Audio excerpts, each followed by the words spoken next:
I want to go deeper.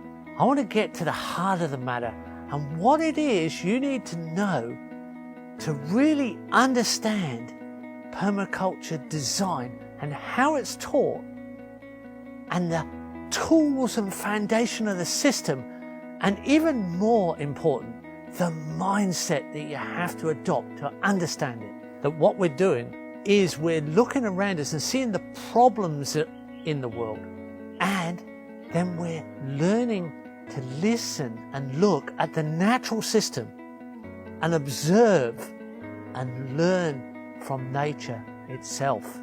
Then we want to design solutions from what we've observed. Doesn't it make sense? The universe has been around a very, very long time, and it knows how to look after itself.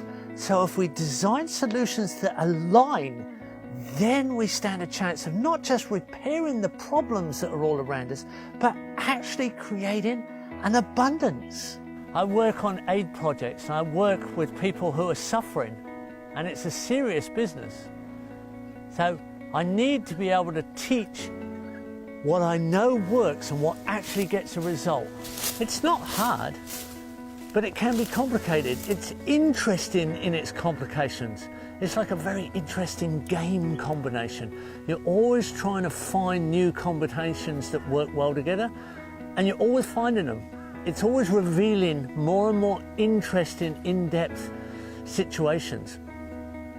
And nobody has ever said to me, it's too complicated after they've engaged. They've all said how incredibly interesting it is. It's what we actually engage in. It's what we naturally feel comfortable being involved with.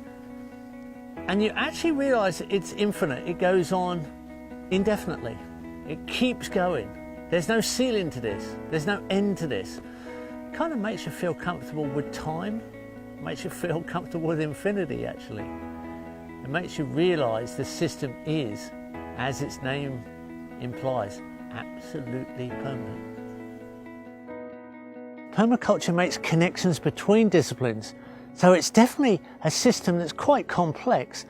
But what we do is we provide you with a framework of approach that gives you section by section of understanding. It builds a picture. How you design, the systems that you use, the approaches that you adapt, how the patterns of the universe everywhere around us, the patterns of reality, why they are formed in certain ways is, it explains how that is a formula in itself, how energy is held in certain forms, and why those forms keep repeating.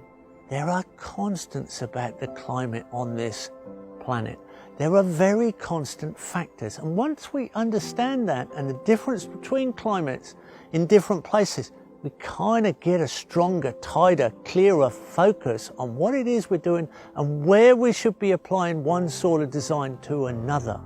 The trees are the major elements of ecosystems. They receive the energy of the climate.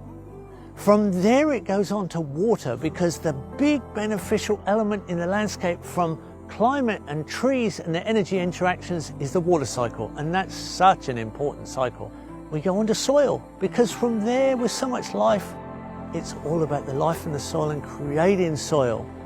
And that's a big subject in itself. But once you've got fertile soil, once you're not losing soil, you're gaining soil and improving soil's fertility, you're definitely starting to be on the winning team.